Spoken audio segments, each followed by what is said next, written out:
Hi guys, and welcome to today's session of the Hindu Decode by Geoid. നമ്മൾ എടുത്തിരിക്കുന്ന news careful curation on Bihar special intensive revision of electoral rolls. ഇത് പ്രിലിംസിൽ GS paper 1 വരുന്നതാണ്, Indian polity and ഗവർണൻസിൽ വരുന്ന ഒരു ടോപ്പിക്കാണ്. അതേപോലെ മെയിൻസിൽ GS പേപ്പർ 2 വരുന്നതാണ്, salient features of the representation of peoples act. So എന്താണ് ഈ സ്പെഷ്യൽ ഇൻറ്റൻസീവ് റിവിഷൻ എന്നുള്ള കാര്യം നോക്കാം. ഇതൊരു സ്പെഷ്യൽ ഡ്രൈവാണ്. നമ്മുടെ ഇലക്ഷൻ കമ്മീഷൻ നടത്തുന്ന ഒരു പുതിയൊരു പരിപാടിയാണ്. ഈ ബീഹാറിലുള്ള വോട്ടർ ലിസ്റ്റ് ഒന്ന് അപ്ഡേറ്റ് ചെയ്യാനോ ഒന്ന് റിവൈസ് ചെയ്യാനോ വേണ്ടിയിട്ടുള്ളതാണ്. സോ ഇതിനുള്ള ഡെഡ് ലൈൻ കൊടുത്തിരിക്കുന്നത്, ഈ ഒരു പ്രോസസ്സ് കംപ്ലീറ്റ് ചെയ്യേണ്ട ഒരു ഡെഡ് ലൈൻ കൊടുത്തിരിക്കുന്നത് ഏകദേശം ജൂലൈ 31 കൂടിയിട്ടാണ്. സോ ഇത് എന്തുകൊണ്ടാണ് ഇത് ഈ SIR ചെയ്യുന്നതെന്ന് ചോദിച്ചാൽ, എലിജിബിൾ വോട്ടേഴ്സ് ആണോ എന്ന് നോക്കാൻ വേണ്ടിയിട്ടാണ് ഒന്നാമത്തെ കാര്യം. അതേപോലെ ഫേക്ക് ആയിട്ടുള്ള ഡ്യൂപ്ലിക്കേറ്റ് ആയിട്ടുള്ള പേരുകളൊക്കെ ഉണ്ടെന്നുണ്ടെങ്കിൽ അത് റിമൂവ് ചെയ്യുക. അതേപോലെ പുതിയ ന്യൂ എലിജിബിൾ വോട്ടേഴ്സ് ഉണ്ടല്ലോ, ഏതെങ്കിലും കുട്ടികളൊക്കെ ഇപ്പോൾ 18 വയസ്സായിട്ടുണ്ടെന്നുണ്ടെങ്കിൽ അവരെ ഇൻക്ലൂഡ് ചെയ്യാൻ വേണ്ടിയിട്ടാണ്. ഓക്കെ, മുമ്പ് മിസ്സായിട്ടുണ്ടെന്നുണ്ടെങ്കിൽ അവരെ ഇൻക്ലൂഡ് ചെയ്യാൻ വേണ്ടിയിട്ടാണ്. ഇത് എന്തുകൊണ്ടാണ് ക്രിട്ടിസൈസ് ചെയ്യപ്പെടുന്നതെന്ന് ചോദിച്ചാൽ, ഒന്ന് ഇതിൻ്റെ ടൈം ലൈനാണ്. ഓക്കെ, ഇതിൽ കൊടുത്തിരിക്കുന്നത് വളരെ ഒരു ചുരുങ്ങിയ ഒരു സമയപരിധിയാണ്. അതായത് political parties say there is no enough time to complete the process properly. Okay, അതേപോലെ ഈ വെരിഫിക്കേഷൻ പ്രോസസ്സ് ഭയങ്കര കോംപ്ലക്സ് ആണ്. അതായത് ഒരുപാട് ആൾക്കാർ ഒരു ഡിഫിക്കൽട്ടി നേരിടുന്നുണ്ട് in providing documents or proof of residence. അതേപോലെ മാസ് ആയിട്ടുള്ളൊരു എക്സ്ക്ലൂഷൻ, അത് ഒരു മെയിൻ റിസ്ക് ആണ് ഇവിടെ. അതായത് ഈ ജെന്യൂൻ വോട്ടേഴ്സ് തന്നെ, പക്ഷേ ഈ large number of genuine voters they may get left out due to, പറഞ്ഞില്ലേ, ഇത് ഭയങ്കര കോംപ്ലക്സ് ആയിട്ടുള്ളൊരു പരിപാടി ആയത് കാരണം ഈ ടെക്നിക്കാലിറ്റീസ് കൊണ്ട് ഈ ആൾക്കാർ പുറന്തള്ളപ്പെടാനുള്ള ചാൻസ് ഉണ്ട്. ഓക്കെ, പിന്നെ ഇവിടെ ഒരു ഓർഡിനറി റെസിഡന്റ് എന്നുള്ളൊരു ക്ലോസ് കൂടി നമ്മൾ നോക്കണം. അതിൻ്റെ ഒരു ഇഷ്യൂ കൂടി ഇവിടെ വരുന്നുണ്ട്. ഇലക്ഷൻ കമ്മീഷന്റെ ഗൈഡ് ലൈൻസ് അനുസരിച്ചിട്ട് ഓർഡിനറി റെസിഡൻസിന് മാത്രമേ ഈ വോട്ടർ ലിസ്റ്റിൽ അവരുടെ പേര് ഉണ്ടാവുള്ളൂ. ഈ ഓർഡിനറി റെസിഡൻസിന് they can be added to the voter list. So ഇതാണ് ഇവിടെ മെയിൻ ആയിട്ടുള്ള ഒരു പ്രശ്നം ഉണ്ടാക്കിയിരിക്കുന്നത്. ബിക്കോസ് ബീഹാറിന്റെ കാര്യം എടുക്കുകയാണെന്നുണ്ടെങ്കിൽ നമുക്കറിയാം, അവിടെയുള്ള ആൾക്കാരിൽ ഒരു 20% ബീഹാറിന്റെ വോട്ടേഴ്സ് മൈഗ്രന്റ് വർക്കേഴ്സ് ആണ്. ഓക്കെ, മറ്റ് സംസ്ഥാനങ്ങളിൽ ജോലി ചെയ്യുന്ന ആൾക്കാരാണ്. ഓക്കെ, അതേപോലെ തന്നെ they do not leave at home full time. Okay, അവർ ഫുൾ ടൈം അവരുടെ വീട്ടിലുണ്ടാവില്ല. സോ അതിനൊരു റിസൾട്ടായിട്ട് they may be excluded from voting in their home constituencies. Okay, അതാണ് മെയിൻ ആയിട്ടുള്ള പ്രശ്നം. സോ ഈ ഒരു SIR എന്നുള്ള പരിപാടി വളരെ ഇമ്പോർട്ടൻ്റ് ആണ്. ഓക്കെ, ഒന്ന് വോട്ടർ ലിസ്റ്റ് ഒന്ന് ക്ലീൻ ആക്കാനും അക്യുറേറ്റ് ആക്കാനൊക്കെ നല്ലതാണ്, അതൊക്കെ ഓക്കെ. പക്ഷേ ഇവിടുത്തെ മെയിൻ ആയിട്ടുള്ള കൺസേൺ നമ്മൾ പറഞ്ഞ പോലെ ഈ concern remain about how it is being carried out, especially regarding the fairness, അതേപോലെ സമയം, അതേപോലെ inclusion of these migrant voters. So ഇതൊക്കെയാണ് ഇവിടെ വരുന്ന പ്രശ്നങ്ങൾ. ഓക്കെ, അതേപോലെ തന്നെ നമ്മുടെ ഈ റെപ്രസെൻറ്റേഷൻ ഓഫ് പീപ്പിൾസ് ആക്ടിൽ 1950 റെപ്രസെൻറ്റേഷൻ ഓഫ് പീപ്പിൾസ് ആക്ട് പ്രകാരം നിങ്ങളിപ്പോൾ വീട്ടിൽ നിന്ന് കുറച്ച് മാറി നിൽക്കണമെന്നുണ്ടെന്നുണ്ടെങ്കിൽ for some time that doesn't make you ineligible to vote from that place. Okay, just being away from home for some time doesn't make you ineligible to vote from that place. Okay, നിങ്ങൾ കുറച്ച് കാലം വിട്ടു നിന്നു വിചാരിച്ച് നിങ്ങൾക്ക് അവിടെ vote ചെയ്യാൻ പറ്റില്ല എന്ന് എവിടെയും പറഞ്ഞിട്ടില്ല. എലക്ഷൻ റൂൾസിലും പറയുന്നത് അത് തന്നെയാണ്. അതായത് ഈ പുറത്തു പോയിട്ടുള്ള ആൾക്കാർ തിരിച്ചു വരാനുള്ള പ്ലാൻ അവർക്ക് ഉണ്ടെന്നുണ്ടെങ്കിൽ, അല്ലെങ്കിൽ അവർക്ക് തിരിച്ചു വരാൻ സാധിക്കുന്ന ഒരു സാഹചര്യമാണെന്നുണ്ടെങ്കിൽ they are still considered a resident. Okay, and voter ലിസ്റ്റിൽ അവർക്ക് അവരുടെ പേര് ഉണ്ടാവാനുള്ള അവകാശം അവർക്കുണ്ട്. So why is this a problem during SIR എന്ന് നോക്കുമ്പോൾ, ഈ ബീഹാറിലുള്ള ഒരുപാട് ആൾക്കാർ പുറത്ത് വർക്ക് ചെയ്യുന്ന ആൾക്കാരാണെന്ന് പറഞ്ഞല്ലോ. ഓക്കെ, പക്ഷേ ദ സ്റ്റേറ്റ് ബട്ട് അതായത് still leave their part time or plan to return. അതായത് സോ നമ്മൾ പറഞ്ഞല്ലോ, ബീഹാറിലുള്ള ആൾക്കാർ കൂടുതലും പുറത്ത് ജോലിക്ക് പോയിരിക്കുന്ന ആൾക്കാരാണ്. ദേ വർക്ക് ഔട്ട് side.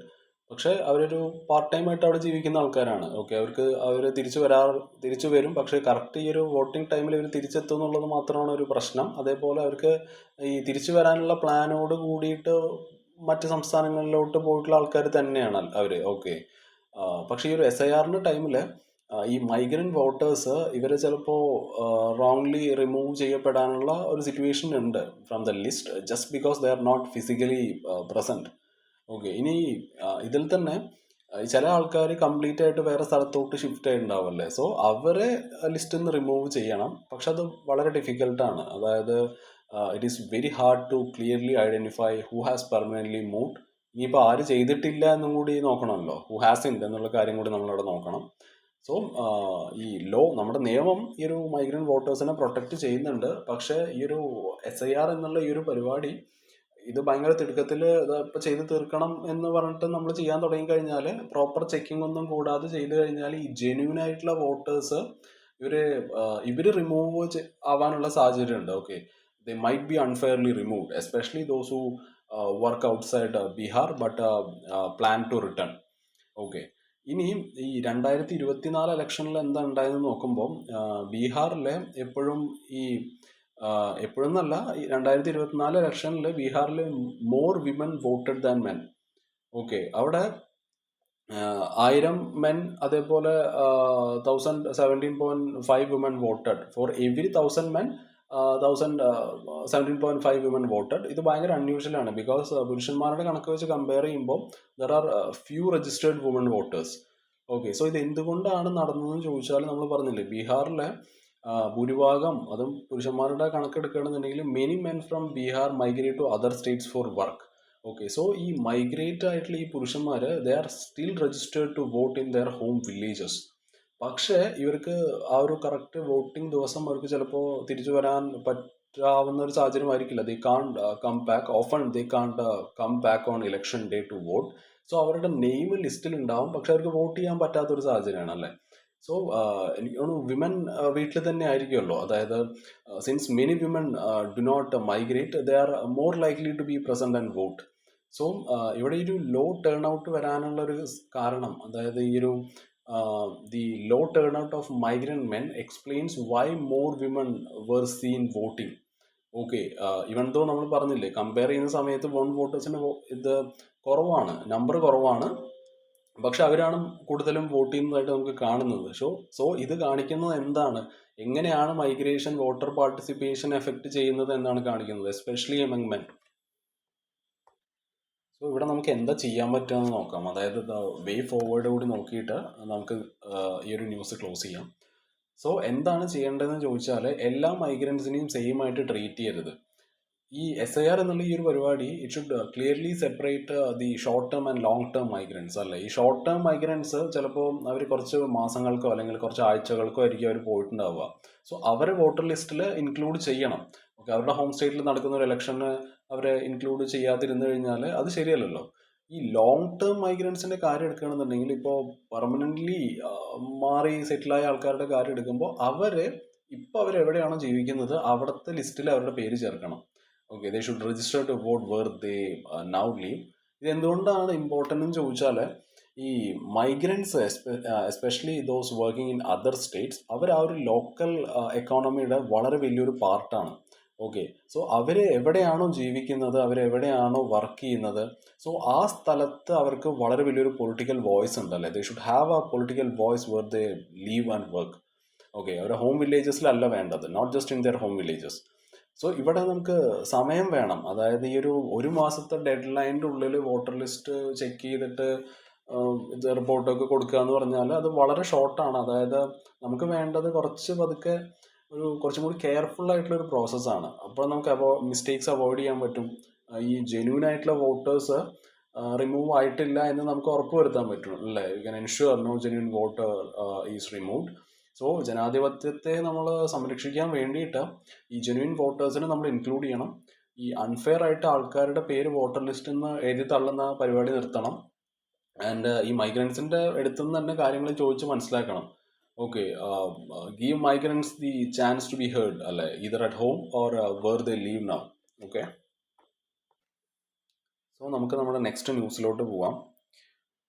Which is opening new doors for Parliament's library service.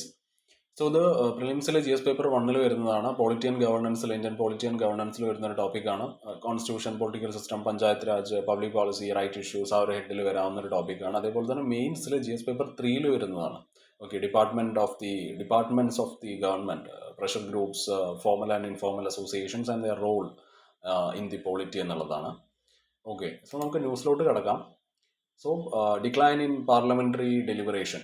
So നമുക്കറിയാം ഇന്ത്യയിൽ പാർലമെന്റിൽ ഒരുപാട് സെഷൻ ഉണ്ട് അല്ലെ, 3 സെഷൻ ഉണ്ട്. അതായത് നമുക്ക് ബജറ്റ് സെഷൻ, അതേപോലെ മൺസൂൺ സെഷൻ, വിന്റർ സെഷൻ ഒക്കെ ഉണ്ട്.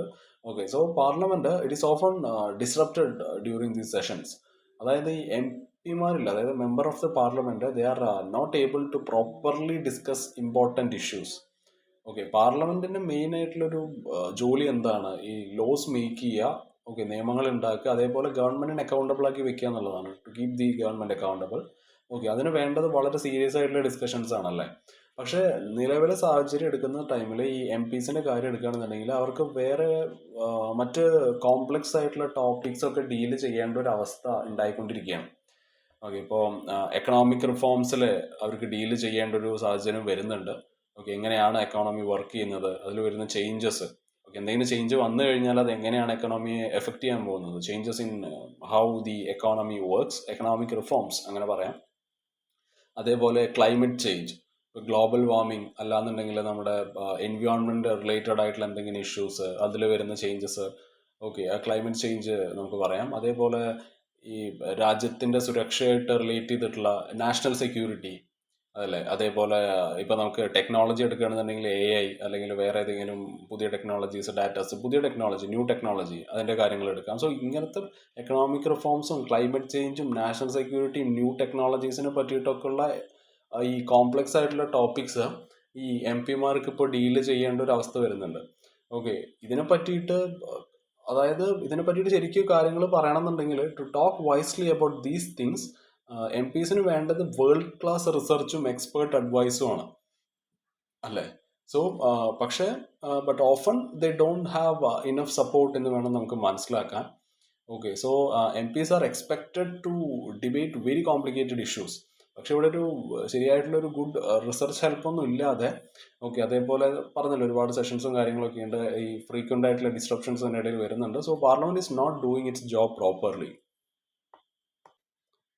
സോ നമ്മളിവിടെ LARRDISനെ പറ്റിയിട്ട് മനസ്സിലാക്കണം. ഓക്കെ, ഇതിനെ ലാർട്ടിസ് എന്നൊന്നും വിളിക്കാൻ പറ്റില്ല. ഓക്കെ, ഈ LARRDIS ഇത് it stands for library reference research documentation and information service. Okay, ഇതൊരു റിസർച്ച് ആൻഡ് ഇൻഫർമേഷൻ സർവീസ് ആണ് നമ്മുടെ ഇന്ത്യൻ പാർലമെന്റിന്റെ.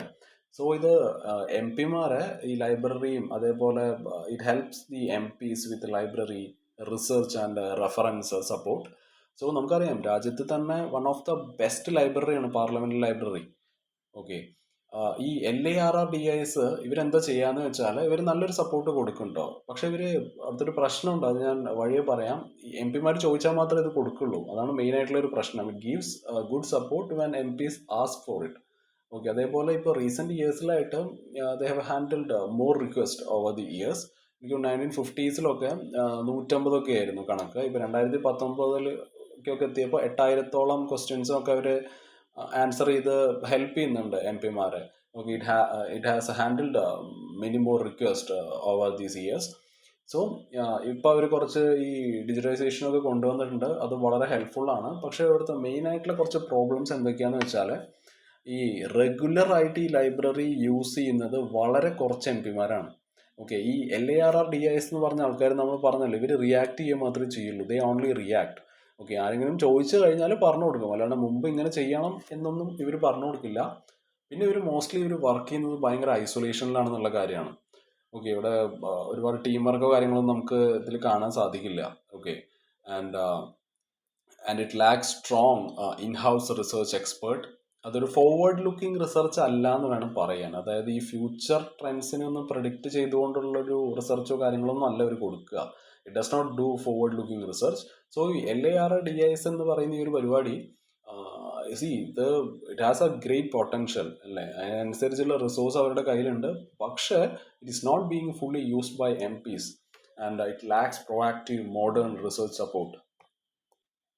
സോ നമ്മുടെ MPസിന് കിട്ടുന്ന ബാക്കിയുള്ള സപ്പോർട്ട് സിസ്റ്റം ഏതൊക്കെയാണ്, എവിടെ നിന്നൊക്കെയാണെന്ന് നമുക്ക് നോക്കാം.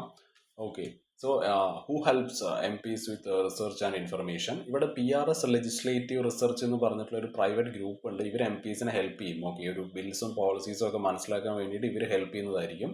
അതേപോലെ തന്നെ ഇവർ തന്നെ ഒരു ലാംപ് ഫെലോഷിപ്പ് റൺ ചെയ്യുന്നുണ്ട്. സോ ഈ എല്ലാ MPസിനും ഒരു ട്രെയിൻഡ് റിസർച്ച് അസിസ്റ്റന്റിനെ കൊടുക്കും. ഓക്കെ, ഒരു ലാംപ് ഫെലോഷിപ്പ് വഴി. അവിടുത്തെ പ്രശ്നം എന്താണെന്ന് വെച്ചാൽ ഏകദേശം ഇന്ത്യയിൽ കണക്കെടുക്കുകയാണെന്നുണ്ടെങ്കിൽ ഒരു 800-ന് മേലെ MPs ഉണ്ടാവും. ഓക്കെ, അതിൽ ഈ ഒരു 50 പേര് അല്ലെങ്കിൽ ഒരു 40 to 50 MPs ഈ ഒരു ഹെൽപ്പ് എടുക്കുന്നുള്ളൂ. ഓക്കെ, അപ്പം മോസ്റ്റ് ഓഫ് ദ MPസും they don't get proper research support. Okay, അത് കൂടാതെ ഈ എം പീസ് ഇവർ ഈ ഇവരുടെ നിന്ന് ഹെൽപ്പ് എടുക്കാത്തത് കൊണ്ട് തന്നെ ഇവർക്ക് വേറെ ആൾക്കാരെ റിലീസ് ചെയ്യേണ്ട ഒരു ആവശ്യം വരുന്നുണ്ട്. ഓക്കെ, മോസ്റ്റ്ലി പൊളിറ്റിക്കൽ അല്ലെങ്കിൽ ഇവരുടെ ആ ഒരു പാർട്ടിയിൽ വർക്ക് ചെയ്യുന്ന ആൾക്കാരുടെ ഹെൽപ്പ് ആയിരിക്കും ഇവർ എടുക്കുക, അല്ലെങ്കിൽ ഇവർക്ക് അസിസ്റ്റന്റ് ഉണ്ടാകും. ഓക്കെ, ഈ ഒരു പൊളിറ്റിക്കൽ എയ്ഡ്സ് ആണ് ഇവർ കൂടുതൽ പ്രിഫർ ചെയ്യുന്നത്. പിന്നെ വേറെ പ്രൈവറ്റ് കൺസൾട്ടൻസ് ഒക്കെ ഉണ്ടാവും. പക്ഷേ ഈ സോഴ്സസ്, ഓക്കെ, പുറത്തുനിന്നുള്ള ആൾക്കാർ ഇവർ ബയസ്ഡ് ആവാനുള്ള ചാൻസ് വളരെ കൂടുതലാണ്. ഓക്കെ, അവരൊരു വളരെ ഷാലോ ആയിട്ടുള്ള ഒരു ഇൻഫർമേഷൻ ആയിരിക്കും കൊടുക്കുക, അല്ലെങ്കിൽ ഒരു വൺ സൈഡ് ഇൻഫർമേഷൻ ആണ് ഇവർ കൊടുക്കുന്നത്. ഓക്കെ, പൊളിറ്റിക്കൽ പാർട്ടീസ് ഈ റെഡിമെയ്ഡ് ടോക്കിംഗ് പോയിന്റ്സ് ആണ് കൊടുക്കുന്നത്. ഓക്കെ, സോ അത് വളരെ ഡീപ്പായിട്ടുള്ള ഒരു ഹോണസ്റ്റ് ഡിബേറ്റ് ഒന്നും നടത്തില്ല അല്ലെ പാർലമെന്റിൽ. ഇത് റെഡ്യൂസ് ചെയ്യും, which reduces the deep and honest debate in parliament. So വളരെ കുറച്ച് എം പിമാരാണ് ഈ ഒരു ഹെൽപ്പ് എടുത്തിട്ട് they get good neutral research help. Mostly ആൾക്കാർ ഡിപ്പെൻഡ് ചെയ്യുന്നത് മോസ്റ്റ്ലി എം പീസ് ഡിപ്പെൻഡ് ചെയ്യുന്നത് ഈ പാർട്ടി നോട്ടുകളിലും എയ്ഡുകളിലും ഒക്കെയാണ്. ഓക്കെ, സോ അതൊരു വീക്കായിട്ടുള്ള ഒരു ബയസ്ഡ് ആയിട്ടുള്ള ഒരു ഡിസ്കഷനാണ് പാർലമെന്റിൽ ഉണ്ടാക്കുക. ഓക്കെ, സോ ബാക്കിയുള്ള ബെസ്റ്റ് പ്രാക്ടീസസ് ഏതൊക്കെയാണെന്ന് നമുക്ക് നോക്കാം. ഓക്കെ, ഒരു പാർലമെന്ററി റിസർച്ചിൽ, അതായത് ഏതൊക്കെ കൺട്രീസ്, അതായത് ഇപ്പോൾ യൂറോപ്പാണെന്നുണ്ടെങ്കിൽ യൂറോപ്യൻ യൂണിയൻ, അതേപോലെ ഫ്രാൻസ്, അർജന്റീന, മെക്സിക്കോ, സ്വീഡൻ, ഇവരുടെ കയ്യിലൊക്കെ വളരെ സ്ട്രോങ് ആയിട്ടുള്ള റിസർച്ച് ബേസ്ഡ് സപ്പോർട്ട് ഉണ്ട്. ഓക്കെ, വളരെ സ്ട്രോങ് ആയിട്ടുള്ള റിസർച്ച് ബേസ്ഡ് സപ്പോർട്ട് ഉണ്ട് ഈ എം പീസിന് വേണ്ടിയിട്ട്. Okay, for their MPs. ഏറ്റവും നല്ല മികച്ച എക്സാമ്പിളാണ് യൂറോപ്യൻ യൂണിയൻ്റെ. ഓക്കെ, അവർക്ക് ഈ EPRS എന്ന് പറഞ്ഞിട്ട് ഒരു റിസർച്ച് സർവീസ് ആണ്. Okay, so they work with think tanks and വളരെ ഈസി ടു റീഡ് സമ്മറീസ് ഒക്കെ കൊടുക്കും, പ്രിപ്പയർ ചെയ്ത് കൊടുക്കും. അതേപോലെ ഗ്ലോബൽ ഈ പോളിസി ട്രെൻഡ്സ് ഒക്കെയാണ് ഇവർ ഫോളോ ചെയ്യുന്നത്. അർജന്റീനയുടെ കാര്യം എടുക്കുകയാണെന്നുണ്ടെങ്കിൽ അർജന്റീനയുടെ കയ്യിൽ OCAL എന്ന് പറഞ്ഞിട്ടുള്ള ഒരു ടീമുണ്ട്. ഓക്കെ, സോ ഇവർ എം പീസിനെ നിരന്തരമായിട്ട് ഈ സയന്റിസ്റ്റായിട്ടും അതേപോലെ സാധാരണക്കാരായിട്ടുള്ള ആൾക്കാരൊക്കെ ആയിട്ട് കണക്ട് ചെയ്യാൻ ശ്രമിക്കുന്ന ഒരു ടീമാണ് ഇവർ, OCAL. ഓക്കെ, സോ അവര് the make laws based on fact and public opinion. Okay, അവര് നിയമങ്ങൾ അവരുടെ രാജ്യത്ത് ഉണ്ടാക്കുന്നത് നിയമങ്ങൾ അനുസരിച്ചിട്ടും അതേപോലെ ഈ ഫാക്റ്റും അതേപോലെ പബ്ലിക് ഒപ്പീനിയൻ അനുസരിച്ചുകൊണ്ടാണ്. സ്വീഡനിലാണെന്നുണ്ടെങ്കിൽ RIFO എന്ന് പറഞ്ഞിട്ടുള്ള ഒരു ടീമുണ്ട്. ഓക്കെ, അവർ ഈ നിരന്തരമായിട്ടുള്ള കോൺവെർസേഷൻ, അതായത് എം പിമാരും റിസർച്ചേഴ്സും ആയിട്ടുള്ള നിരന്തരമായിട്ടുള്ള ഈ ഒരു കോൺവെർസേഷൻ എൻകറേജ് ചെയ്യുന്ന ആൾക്കാരാണ് ഈ RIFO. ഓക്കെ, ഈ ഗ്ലോബൽ സ്റ്റാൻഡേർഡ്സ് എടുക്കുന്ന സമയത്ത് പിന്നെ നമുക്ക് പറയാനുള്ളത് ഈ IFLA, അതേപോലെ IPU എന്ന് പറഞ്ഞിട്ടുള്ള കുറച്ച് ഇന്റർനാഷണൽ ഓർഗനൈസേഷൻസ് ഉണ്ട്. സോ അവർ പറയുന്നത് എന്തുകൊണ്ടാണ് പാർലമെന്ററി റിസർച്ച് ഇമ്പോർട്ടൻ്റ് ആണ് എന്ന് അവർ പറയുന്നത് എന്തുകൊണ്ടാണെന്ന് വെച്ചാൽ, ഒന്ന് പൊളിറ്റിക്കൽ ബയസ് ഇല്ലാതാക്കാനാണ്. ഓക്കെ, ആ ന്യൂട്രാലിറ്റി മെയിൻറ്റെയിൻ ചെയ്യാനാണ്, എം പീസ് ന്യൂട്രലായി നിൽക്കാനാണ്. അതേപോലെ ആവശ്യത്തിന് കോൺഫിഡൻഷ്യൽ ആയിട്ടുള്ള കുറച്ച് കാര്യങ്ങൾ ഉണ്ടാവുമല്ലോ, അതൊക്കെ ഇത് പ്രൈവറ്റ് വെൻ നീഡഡ് അല്ലേ, കോൺഫിഡൻഷ്യൽ എന്നാണ്. അതേപോലെ ഈ ഇൻസ്റ്റിറ്റ്യൂഷണൽ മെമ്മറി മെയിൻറ്റെയിൻ ചെയ്യാനാണ്. ഓക്കെ, സോ നമുക്ക് മുമ്പ് പാസ്റ്റിൽ നടന്ന കാര്യങ്ങളുടെ ആ ഒരു റെക്കോർഡും അതിൽ നിന്നുള്ള ആ ഒരു പഠനവും, okay, records and learning from the past. So മറ്റ് രാജ്യങ്ങൾ ഇവർക്ക് ഈ എം പീസിനൊക്കെ വളരെ സ്ട്രോങ് ആയിട്ടുള്ള ഇൻഡിപെൻഡൻറ്റ് ആൻഡ് പ്രൊഫഷണൽ ആയിട്ടുള്ള റിസർച്ച് സപ്പോർട്ട് കൊടുക്കുന്നുണ്ട്. സോ അതുകൊണ്ട് തന്നെ അവർക്ക് കുറച്ചും കൂടി ബെറ്റർ ആയിട്ടുള്ള ഡിസിഷൻസ് അവരുടെ രാജ്യത്ത് എടുക്കാൻ സാധിക്കുന്നുണ്ട്. സോ നമുക്കും ഇവരെ നോക്കി പഠിക്കാവുന്നതാണല്ലോ. India can learn from these models. So നമുക്ക് ഈ LARRDIS തിരിച്ചു വരാം. So the way forward for LARRDIS. Okay, so step by step ആയിട്ടുള്ള റിഫോംസ് ഇവിടെ കൊണ്ടുവരിക എന്നുള്ളതാണ്. ഓക്കെ, സഡൻ ആയിട്ടുള്ള ചേഞ്ച് അല്ല. ഓക്കെ, പ്ലാൻഡ് ഇമ്പ്രൂവ്മെന്റ്സ് ആണ് നമുക്കിവിടെ ആവശ്യമുള്ളത്. ഓക്കെ, വളരെ ഇമ്പോർട്ടൻ്റ് ആയിട്ടുള്ള ഒരു കാര്യമാണത്. ആൻഡ് ഈ ചേഞ്ചസ് നമ്മൾ കൊണ്ടുവരേണ്ടത് നമ്മൾ ഈ ഗ്ലോബൽ എക്സാമ്പിൾസിൽ നിന്ന് നമ്മൾ ആദ്യം പഠിക്കണം. Okay, this changes should learn from global examples. നമ്മൾ ഇപ്പോൾ യൂറോപ്യൻ യൂണിയൻ്റെയും അർജന്റീനയുടെയും സ്വീഡൻ്റെ ഒക്കെ കാര്യം പറഞ്ഞില്ലേ, അതേപോലെ പിന്നെ ബാക്കിയുള്ള ആൾക്കാരുമായിട്ട് ഒപ്പം ചേർന്ന് പ്രവർത്തിക്കുക എന്നുള്ളതാണ്. ഈ LARRDIS ഇവർ യൂണിവേഴ്സിറ്റീസുമായിട്ട് ഇവർക്ക് പാർട്ട്ണർഷിപ്പിലേക്ക് എത്താം. Okay, they should partner with universities. അതേപോലെ ഈ തിങ്ക് ടാങ്ക്സ് എന്ന് നമുക്കറിയാം, ഒരു ഗ്രൂപ്പ് ഓഫ് എക്സ്പേർട്ട്. ഓക്കെ, അങ്ങനെ കണ്ടാൽ മതി. ആൻഡ് ഗ്ലോബൽ ഓർഗനൈസേഷൻസ്, ഇപ്പോൾ വേൾഡ് ബാങ്ക്, അതേപോലെ ഈ OECD, organisation for economic cooperation and development. Okay, ഒരു ഇന്റർനാഷണൽ ഓർഗനൈസേഷൻ ആണ് that works to build better policies for better lifes. അതേപോലെ UNDP ഉണ്ട്, യുണൈറ്റഡ് നേഷൻസിൻ്റെ ഡെവലപ്മെൻറ്റ് പ്രോഗ്രാം. ഓക്കെ, സോ ഇവരൊക്കെ ആയിട്ടൊന്ന് പാർട്ട്ണർഷിപ്പിൽ ഏർപ്പെട്ട് കഴിഞ്ഞാൽ നന്നായിരിക്കും. So these groups can give expert knowledge and resources. പിന്നെ വളരെ ക്ലിയർ ആയിട്ടുള്ള റൂൾസ് വെക്കുക എന്നുള്ളതാണ്. ഓക്കെ, ഈ LARRDISന് വേണ്ടത് വളരെ ക്ലിയർ ആയിട്ടുള്ള പോളിസീസ് ആണ്.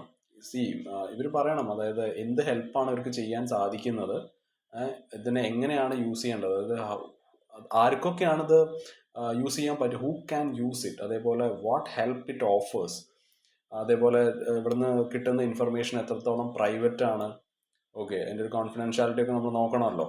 അതേപോലെ എത്രത്തോളം ഫാസ്റ്റ് ആയിട്ട് ഇവർ റെസ്പോണ്ട് ചെയ്യും, how quick it will respond. So ഇത് എന്തുകൊണ്ടാണ് മാറ്റർ ചെയ്യുന്നതെന്ന് വെച്ചാൽ, ഈ LARRDISനെ സ്ട്രെങ്തൻ ചെയ്യുന്നതിലൂടെ നമുക്ക് ഈ എന്തായാലും ഷുവറായിട്ട് നമ്മുടെ നിയമത്തിൻ്റെ ഒക്കെ ഒരു ക്വാളിറ്റി ഇമ്പ്രൂവ് ചെയ്യാൻ പറ്റും. ഓക്കെ, അതേപോലെ നമുക്ക് ഗവൺമെൻറ്റിനെ കുറച്ചും കൂടി അക്കൗണ്ടബിൾ ആക്കാൻ പറ്റും. പിന്നെ it will build trust among citizens, അല്ലെ, ആൾക്കാർക്ക് ഇടയിലുള്ള ആ ഒരു വിശ്വാസം കൂടാൻ ചാൻസ് ഉണ്ട്. സോ ഇത് MP-മാരെ എന്തായാലും ഹെൽപ്പ് ചെയ്യും. Of course it will help them to get right information. അതേപോലെ ഈ ഗവൺമെൻറ് എന്താണ് പറയുന്നത്, പാർലമെൻറ്റിന് എന്താണ് അതിൽ നിന്ന് മനസ്സിലാവുന്നത് എന്നുള്ള ആ ഒരു ഗ്യാപ്പൊക്കെ ഒന്ന് കുറച്ചൊക്കെ ഒരു പരിധി വരെ കുറയ്ക്കാൻ ഇതിലൂടെയൊക്കെ സാധിക്കും. ഓക്കെ, ഈ ഒരു LARRDISനെ അപ്ഗ്രേഡ് ചെയ്യുന്നതിലൂടെ it is not a small change. Okay, ഇതൊരു വളരെ വലിയൊരു സ്റ്റെപ്പാണ്. Okay, it is a very big step towards smarter law making and stronger democracy. So നമുക്ക് നമ്മുടെ നെക്സ്റ്റ് ന്യൂസിലോട്ട് പോവാം. Can the supreme court hold an act passed by a state explained. So ഇത് ഫിലിംസിൽ കറണ്ട് അഫയേഴ്സിൽ വരാവുന്ന ഒരു ടോപ്പിക്കാണ്. ആൻഡ് മെയിൻസിലാണെന്നുണ്ടെങ്കിൽ GS പേപ്പർ 2 വരുന്നതാണ്. Structure, organisation and functioning of the executive and the judiciary. ആ ഒരു ഹെഡിൽ വരാവുന്ന ഒരു ടോപ്പിക്കാണ്. സോ ഈ Nandini Sundar versus state of Chhattisgarh കേസുണ്ട്. കേസിലോട്ട് നമുക്ക് വരാം. സോ അപ്പോൾ സുപ്രീം കോർട്ട് മുമ്പ് they had earlier stopped the Chhattisgarh government from supporting armed civilian groups. Okay, മുമ്പ് ഈ ഒരു ആംഡ് സിവിലിയൻ ഗ്രൂപ്പ്സിനെ സപ്പോർട്ട് ചെയ്യുന്നതിൽ നിന്ന് ഗവൺമെന്റിനൊന്ന് വിലക്കിയിരുന്നു. Okay, the court had earlier stopped the Chhattisgarh government from supporting armed civilian groups like Salva Judum. ഈ Salva Judum എന്നുള്ളത് they are a militia formed in Chhattisgarh. Okay, ഇവരെ ഈ നെക്സലൈറ്റ് ആക്ടിവിറ്റീസിനെ കൗണ്ടർ ചെയ്യാൻ വേണ്ടിയിട്ട് തുടങ്ങിയതാണെന്നൊക്കെയാണ് പറയുന്നത്. ഓക്കെ, ഇതിലുള്ളത് മെയിനായിട്ടുള്ളത് ഈ അവിടുത്തെ ലോക്കൽ ട്രൈബൽ യൂത്ത് ഒക്കെയാണ്. ഇവർക്ക് ഈ സപ്പോർട്ടും ട്രെയിനിങ്ങും കൊടുക്കുന്നത് സ്റ്റേറ്റ് ഗവൺമെൻറ് ആണ്. ഓക്കെ, സോ അതൊന്ന് മനസ്സിൽ വയ്ക്കുക. ആൻഡ് ഇവരാണ് ഇവിടെ ഈ വയലൻസ് നടത്തിയിരിക്കുന്നത്. Okay, they were accused of violence. So പിന്നീട് നമ്മുടെ ഗവൺമെൻറ് പുതിയൊരു നിയമം കൊണ്ടുവന്നു. ആൻഡ് അതിനുശേഷം ചില ആൾക്കാർ കേസൊക്കെ ഫയൽ ചെയ്തിട്ടുണ്ടായിരുന്നു. Okay, saying that this law was against what the supreme court had ordered earlier. Okay, മുമ്പ് സുപ്രീം കോർട്ട് പറഞ്ഞിരുന്നല്ലോ ഇങ്ങനെ സിവിലിയൻ ഗ്രൂപ്പ്സിനെ സപ്പോർട്ട് ചെയ്യരുത് എന്നുള്ള കാര്യം സുപ്രീം കോർട്ട് നല്ല വ്യക്തമായിട്ട് അവിടുത്തെ സ്റ്റേറ്റ് ഗവൺമെൻറ്റിൻ്റെ അടുത്ത് പറഞ്ഞിട്ടുണ്ടായിരുന്നു. ഓക്കെ, സോ കുറച്ച് ആൾക്കാർ അവിടെ റിട്ട് പെറ്റീഷൻ ഫയൽ ചെയ്തു. And the contempt petition supreme court ഇതിലോട്ട് നോക്കിയിട്ട് പറഞ്ഞു, അതായത് ഇപ്പോൾ ഗവൺമെൻറ് പുതിയൊരു നിയമം എന്തെങ്കിലും കൊണ്ടുവന്നു എന്ന് കരുതിയിട്ട് അത് ഒരിക്കലും it doesn't automatically mean they disobeyed the court earlier order. Okay, so ഈ ഒരു പുതിയ നിയമം ഇത് ഒരിക്കലും കണ്ടംപ്റ്റ് ഓഫ് കോർട്ട് അല്ല. ഓക്കെ, ഇതൊരു കോർട്ട് പറഞ്ഞതിൻ്റെ അല്ലെങ്കിൽ കോർട്ട് ഓർഡറിൻ്റെ ഒരു ഡയറക്റ്റ് ആയിട്ടുള്ള ഒരു വയലേഷനായിട്ട് കണ്ടംപ്റ്റ് ഓഫ് കോർട്ടായിട്ട് നമുക്കിത് കണക്കാക്കാൻ സാധിക്കില്ല. So the court said making a new law is not the same as disobeying the court. Okay, നിങ്ങളൊരു പുതിയ നിയമം ഉണ്ടാക്കിയെന്ന് വെച്ചിട്ട് അത് കോടതിയെ ഡിസൊബേ ചെയ്യുന്നത് പോലെ അല്ല, unless it clearly goes against what the court had ordered before. Okay, so നമ്മുടെ സുപ്രീം കോർട്ട് എന്താണ് ഓർഡർ ചെയ്തതെന്ന് നോക്കാം. Okay, the supreme court's July 2011 ആ ഒരു ഓർഡർ, അതായത് ഈ Nandini Sundar versus state of Chhattisgarh കേസിൽ what the supreme court ordered.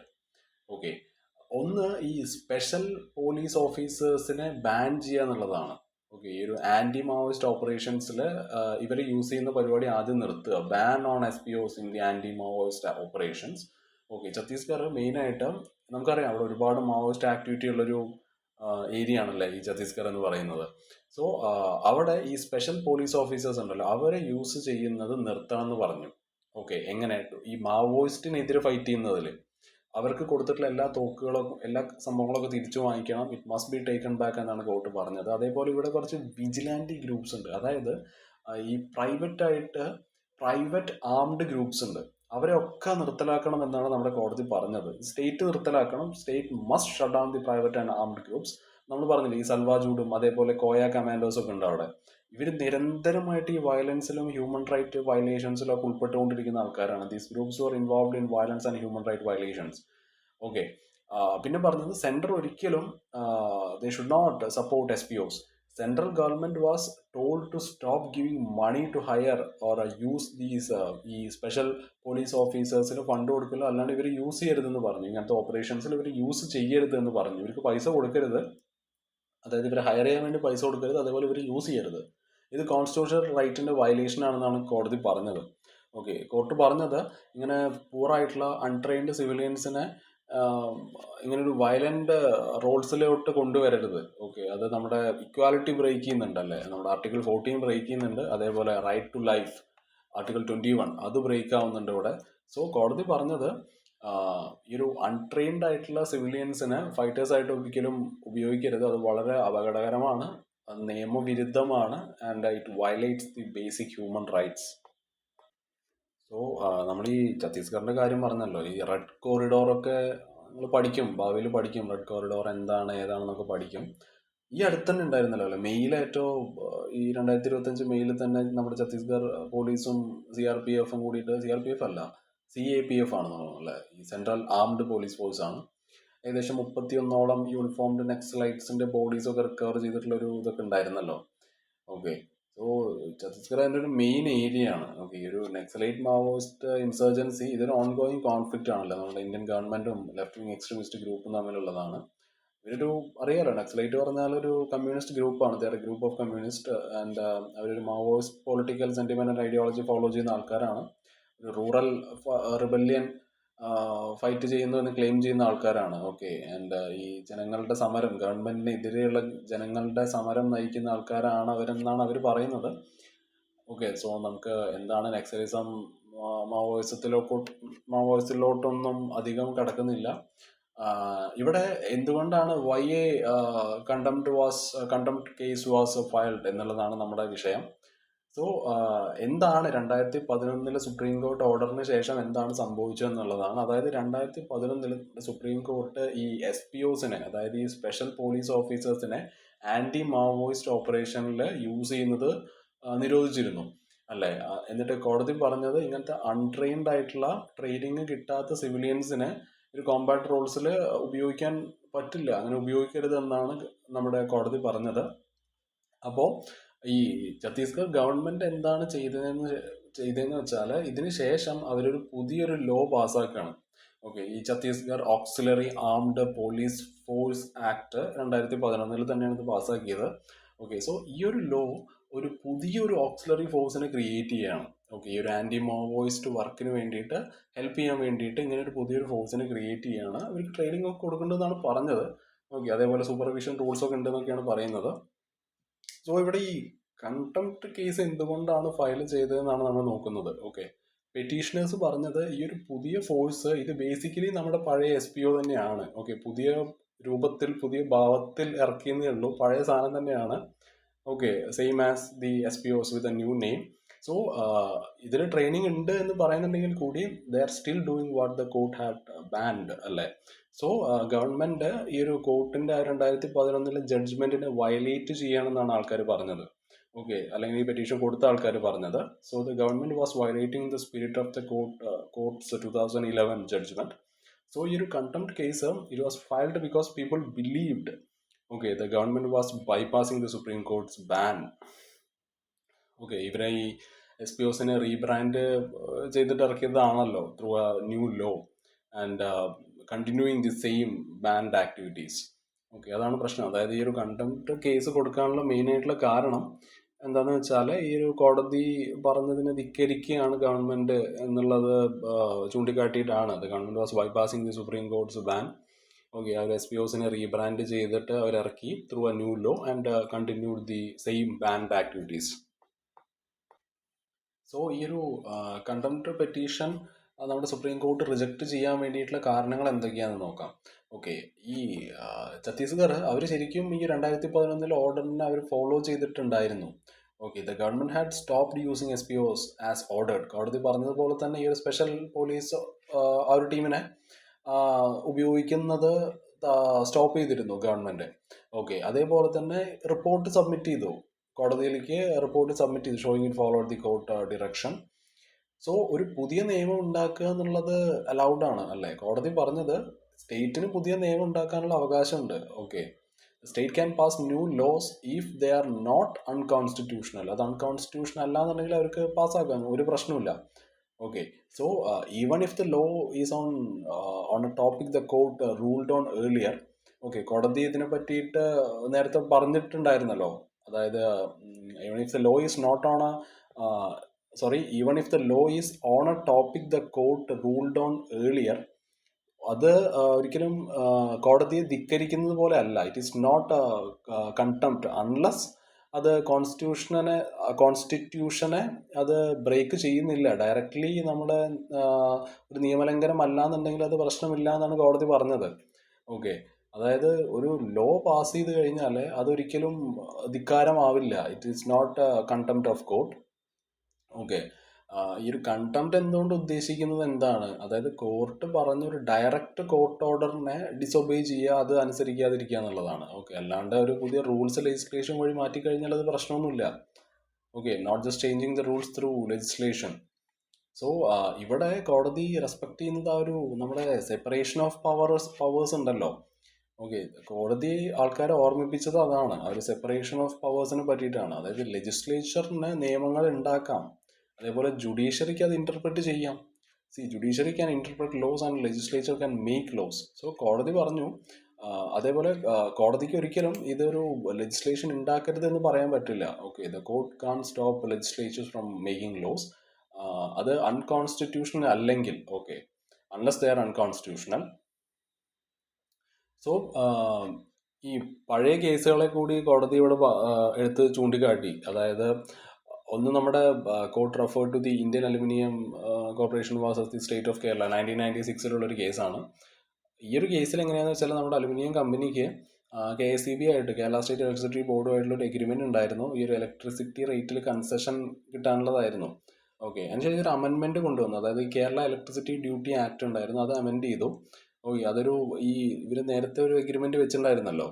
So it potentially impacted the agreed upon rates. So ഇവിടെ പ്രശ്നം എന്താണെന്ന് വെച്ചാൽ നമ്മുടെ സ്റ്റേറ്റ് ഗവൺമെന്റും KSEBയും കൂടിയിട്ട് they attempt to levy higher electricity duty on the company. Okay, so പുതിയൊരു അമെൻമെന്റ് വന്നു. ഇനിയിപ്പോൾ മുമ്പ് പറഞ്ഞൊന്നും കാര്യമില്ല, പുതിയതാണ്, പുതിയ നിയമമാണ്, അപ്പോൾ നിങ്ങൾ കാശ് തന്നേ പറ്റൂ, കൺസെഷൻ ഒന്നും തരില്ല എന്ന് പറഞ്ഞു. കോടതി ഈ അലുമിനിയം കമ്പനിയുടെ കൂടെയാണ് നിന്നത്.